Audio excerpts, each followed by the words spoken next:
Hello everyone, today I have a recording of a warm-up where I practice one of my Magyar build orders. This is just against the hardest AI and is intended to serve as a tutorial for a few beginner friends. In future build videos I will showcase more complex openings. In this game I am playing on the open desert map Arabia, and opening with an archer flush, eventually transitioning into knights. This is one of the most standard openings in Age of Empires 2. But it can rapidly diverge into different minor strategies, which I will also discuss very briefly in this video. Immediately as I begin, I look on the mini-map to see where I am and to see where my opponent will probably be. This way I do not build any houses in awful locations.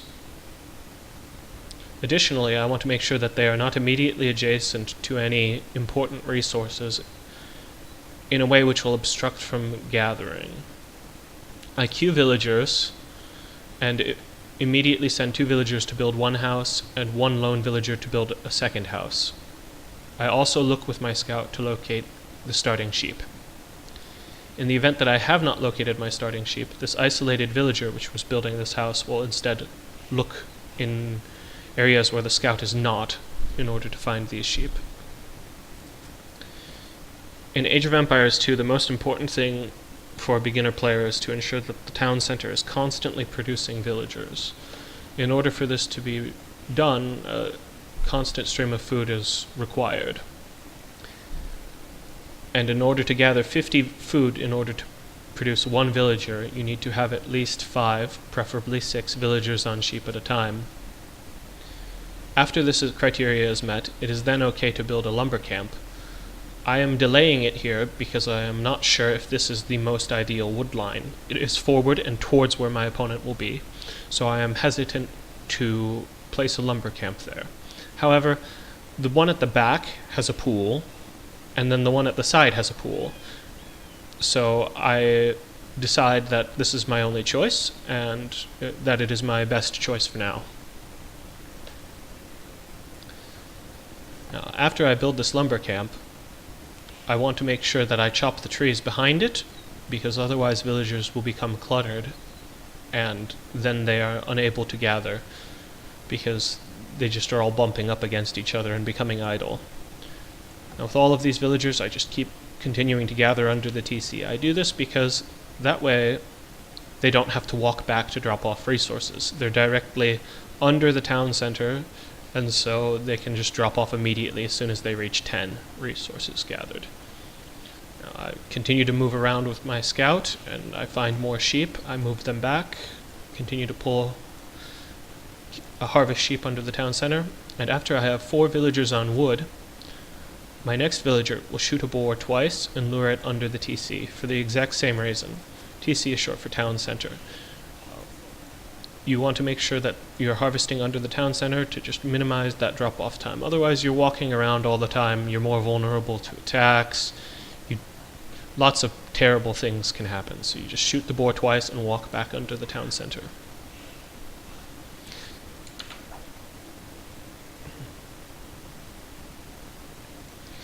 As my population expands, I start to build houses around this lumber camp.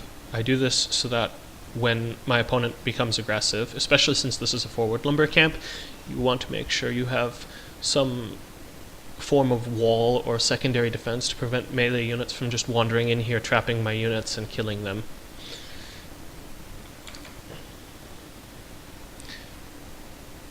It's also important that this wall is not completely closed off, because in the event my opponent attacks me with ranged units, I want to be able to move the villagers back and build like a second lumber camp down here.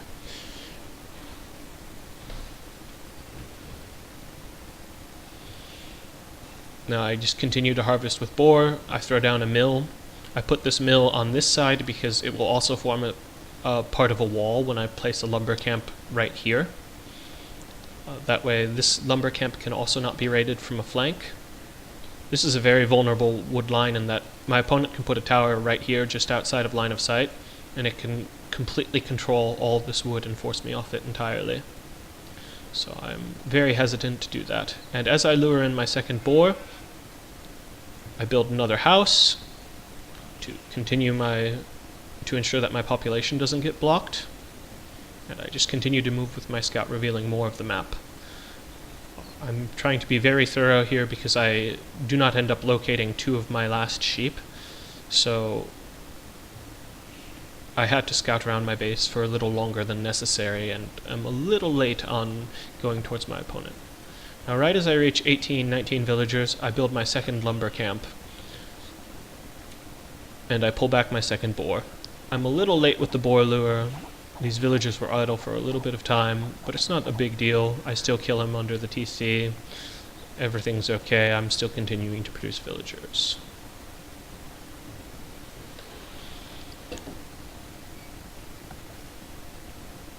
Now, it is at this time when I've harvested from the final boar. All of the damaged villagers are determined, pending that you haven't been raided. And the goal is to send these villagers to the safest location possible, which is closest to the town center. So with these villagers, I will place them immediately around the TC. I will start constructing farms any time now. Yeah, there it is. And a lot of players will tell you that building farms in this quadrant of the TC is most efficient because they finish gathering as they path around as they gather, and they finish gathering in this corner, so the shortest walking distance is right here. So like for this farm it just walks to there, for this farm it just walks to there, for this farm it walks to there, and that's a very short travel distance. However, this is somewhat misleading. You want to build your farms in a position in which they are not vulnerable to attack.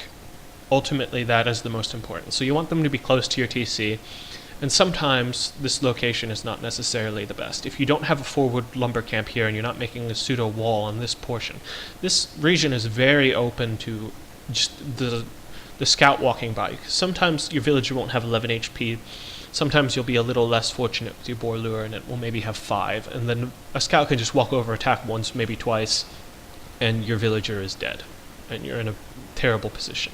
You down a villager for no good reason.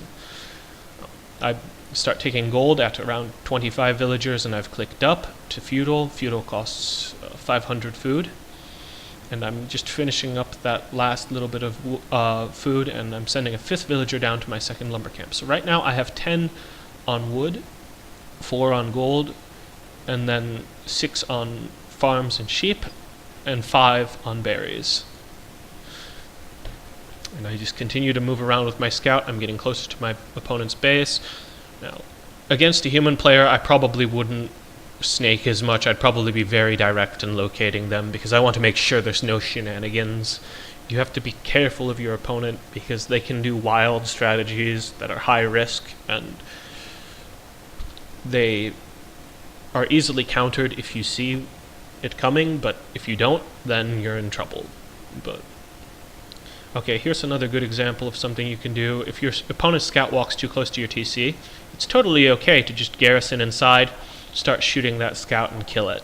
Because even though this gives you some idle time, you're denying him the opportunity to scout.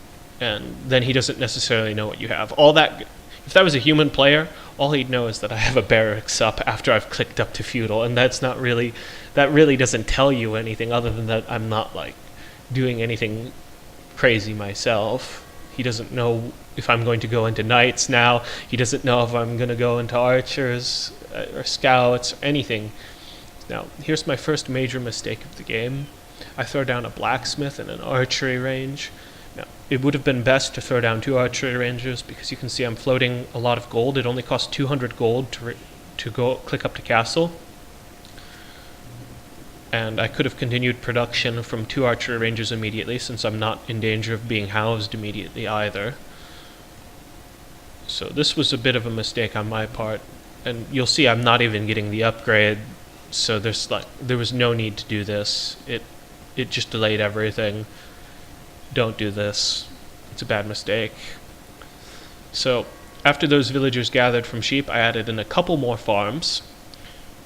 But I wanted to have a lot of wood because I'm trying to get out a second production building. I want to continue to build houses so I don't get population blocked. I threw down a house here to wall in this raiding. So raiding can only come in my base through this location, which forces people to walk, melee units to walk under the town center, or from this side, in which case I can react and build a defensive tower. Now, it's also very hard for someone to walk through this way and sneak down a tower here. Most people aren't patient enough, and you'll see the villager walk right here. So while I'm doing this, I'm devoting quite a bit of attention to this area right here to make sure that no shenanigans are going on. I've added in a couple more villagers, so that way I have 6 on gold to offset the archer production from 2. I'm continuing to produce archers. I'm continuing to produce villagers. At this point, basically every villager that comes out of this TC is just going to walk a little bit over here and build a farm. I'm building farms here because this area is going to be closed off very soon, and soon these farms will basically be untouchable. I'm also very scared and wary of up here because if I was playing against a player, you wouldn't want to have so many forward villagers on lumber right here because they're vulnerable to attack, especially since I haven't grabbed loom. This is a fairly greedy build. It would be okay to grab loom when you're floating this much gold and you've delayed the production building as well. So anyway, I'm continuing to just produce from all of my buildings, continuing to produce villagers. Have a little idle time here. This is not okay. Don't do this. There's no good reason for it. Go, and then just more farms. And I've scouted my opponent. I see that he has an archery ranged barracks. There's no stable, so I don't really have to worry about knights. And since this is an AI, I have a fairly good understanding that they're going to be building skirmishers, which delays their age-up time. Right now is about right. Yeah, that's about when berries should expire. I took a couple off early to build more farms and to gather more wood, so I can continue production. But these also have to go to wood. I'm trying to just force everything back to this side because it's my most secure location right now. The scouts idle. Also would have been good to path over here, check on this side at this moment. So that's a bit of a mistake on my part as well. But anyway, I'm continuing to produce villagers until I reach 800 food, 200 gold. That is the requirement to age up to Castle Age, along with 2 Castle Age buildings, blacksmith and archery range. So as soon as that villager is done, I'll click up, and as soon as I click up, I continue. I'm still continuing to produce these archers. I'm getting towards around 18 of them, and then after I have about 18, I pick that number for a very important reason. It's so that you can kill knights very efficiently. So if you were having an opponent you're going to only raid them in Castle Age with knights for any reason, because maybe your scouting isn't good, or maybe you're just a little bit behind and you feel that you're going to lose your units if you go forward, you want to have around 18 before you do that. I'm grabbing fletching because I'm progressing to Castle Age and I want to be able to grab bodkin immediately. I'm also going to get the first archer armor upgrade because I have a lot of farms and I'm going to be getting a lot of food income, and besides getting the lumber upgrade and bodkin arrow, I'm not going to have much use for food. Now, one of the interesting strategies you can attempt at this stage is to pull about 5 to 6 villagers off of wood and put them onto stone and prepare for a forward tower on the gold and transition into a castle. Another opportunity for this would be if you win your first engagement. It's a good time. So I have my scout forward because I want to make sure I don't walk into anything, especially if my opponent was an aged up before me. I want to make sure I don't walk into a mangonel or something stupid. Now, here I don't reseed farms at the mill. I do it manually because you need to save that wood for unit production buildings. When I click up, I'm going to have a lot of buildings that I'm going to need. So even though I'm floating wood right now, that's all going to disappear very quickly. I've moved forward with my archers. I click my archer upgrades immediately. I grab bodkin as soon as this finishes. I should have been maybe 1 second, 2 seconds faster on clicking my archer upgrades, so that way I could have clicked this immediately. But I have that and crossbowmen, and they'll finish at about the same time, believe it or not, because I believe bodkin arrow is slightly faster. And as soon as these upgrades reach, I attack. Now, right now, though, I'm sitting just outside vision range, and I've only just now given my stance away, so, and I've reached upgrades at this point. So right now I'm at +2, +1, and I have crossbowmen with 7 range. He's at 4 range, so what I can do is I can just shoot and back up, and I'm walking my scout here to just try and distract the unit. This will work against players too. It's not just an AI. And so now I'm just going to shoot and back up, and while I'm doing this, I put down a second TC on the gold to secure that, because gold is one of my most valuable resources. I don't know what happened with this gal right here. She's just like, I don't want to do anything right now. I can understand that. And so I'm continuing to add farms, putting more on wood because I need to get a lot of wood out. And as soon as this third TC goes out, this is a grade build because I know I'm going to win this engagement because I saw the units. If I saw that I was, like even or maybe even behind, I wouldn't have thrown down this third TC. I would have thrown down 2 stables immediately and started pumping out those knights. Maybe even 2 stables in a monastery, get a monk or 2 out, get some conversions on those knights, and really, really pressure him. But since this engagement's over, I basically, I think I lost like 5 here, maybe. Yeah, about 5, in exchange for about like 40 units. So that's the power of upgrades. In technology in Age of Empires. Here I throw down stables. I'm going to go with knights because I see my opponent still in feudal age. There's no way he can make monks to convert the knights. If he was going to build monks, I'd throw down 3 stables and grab the light cavalry upgrade.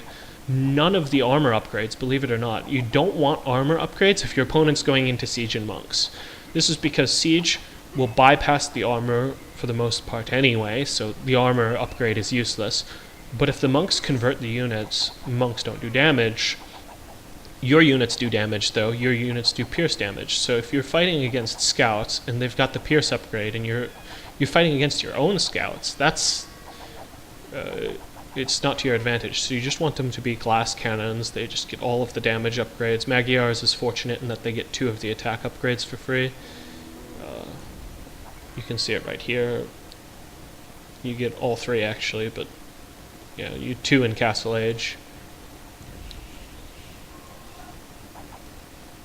And so I just continue. This is the power of archers. You get to force them off the main gold. It's the most important thing to pressure your opponent off of if you're attacking with archers, because the things that can ruin your day as an archer, mangonels, especially, will just end your day, and enough masked up knights in enough quantity will also be very, very difficult to manage, which is why I only moved forward with 18. And I had scouted this forest. My plan was to move into this location, so that way, if he had just gone pure knights, I could have just positioned myself right here, and he'd only be able to attack me from maybe 2 locations. And you can trade very well, and a lot of players, inexperienced players, they will choose to fight you. So here, again, not reseating it at the mill, I'm doing it manually. Just hitting that idle hotkey. And here I've gone into knights because I want to immediately start going after production buildings. Now, here I shouldn't have had them run under the TC. That was a mistake, especially since I don't have the second armor upgrade. But what you can do with the wounded knight is you can just move it away and potentially heal it later with monks. Especially if it's on 1 HP. That's a unit you don't really need to have fielded at all. And again, with these knights, you can just go right after the production buildings, start removing those. And here, my gold is untouchable, because even if you walked in here, I can just garrison, and I'll have both of the ranged upgrades, so even if he has knights, it's gonna be a lot of pressure, and I'll be able to defend. Because all of these villagers, the walking distance to this TC is good. There's only about 15 villagers as well. That's the max you can gather, or garrison in, 15 here. And then I've chopped through here, and this is deliberate. I didn't do it earlier because you don't want to make a hole. But you can walk through here with all of these villagers and build down another TC back here eventually. You can just buy that gold. But I don't have a market right now, so you can't buy the stone to build the TC in the back. But anyway, here I'm going after the production buildings. Against a human, they probably would have called it at this point, but you can go after the production buildings. I could have pivoted over here and gone after the second lumber camp. I had it scouted too. I wanted to remove production buildings, because if your opponent's zoned off resources and you hit the production buildings, there's no opportunity for them to retaliate unless they have an ally. Now, second armor upgrade should be coming in at some point. I'm a little slow with that. I'm floating resources too, so that's a mistake on my part. Oh no, wait, it is... Yeah, I'm still missing it. But after I reach around 90 pop and I'm pressuring this much, my goal is going to be to save, to continue to Imperial Age, because if this was a multiplayer game, or a game against a more sophisticated player, I'd have to, potentially deal with the defensive castle, and the best way to deal with that is to get to Imperial Age, start taking stone, and then get the first trebuchet out, and just force that down. Alternatively, I could have, I mentioned earlier, I could have sent villagers to stone, and by this point I would most certainly have enough to build my own castle on this gold if he did not build a defensive castle on the gold. So that's just something to think about. And here I've removed the production buildings, and this game is pretty much over. You just continue producing knights, continue producing archers. I grabbed ballistics at some point. I'm gathering a lot of gold. There's not a whole lot of clutter, not many idols. Some idle military, but that's about it. I have this guy at the back, so I can build a forward monastery, forward castle, start really pressuring. And if you build a forward castle, one thing you can do that really, if you get it early and your opponent isn't aging up, or if they're in the process of aging up, you can throw in like 5 petards and just walk them up to the TC along with the knights and the crossbows, and a lot of players won't catch that, and they'll just lose the TC along with the Imperial Age upgrade, and then the game is over. So that's about it for this game. You can see my resources are getting closer and closer to 1,000 and 800, so that way I can click up to Imperial. An important thing with this build order is to, while you are still continuing to produce units, you're saving up constantly just so you can get to Imperial. I have a lumber camp back here. I probably should have built a market, bought 100 stone, and then built a TC right here, or maybe on the stone even. It just depends on what you need more of in the moment. So, and yeah, this is just like an example. So you have some villagers here at the gold, you have some villagers at the farms in the back. I really should have done a better job pressuring in this location. I think I could have ended the game much faster, but I'm also wanting to show, like, that you can still afford Imperial Age with while you're still continuing to apply pressure here. I let myself get housed. That was another mistake. But I'm, reseeding farms on my own. And I tend to leave these guys on hold ground, because when you're really close to the TC, you don't want them wandering. So, like, after this goes down, they don't walk over to this farm. And that's okay, because he has no units which can manage against this. This guy has 4 attack. Cavalry have 4 pierce armor, so it does 1 damage, which is the minimum amount. And that's about it. Yeah.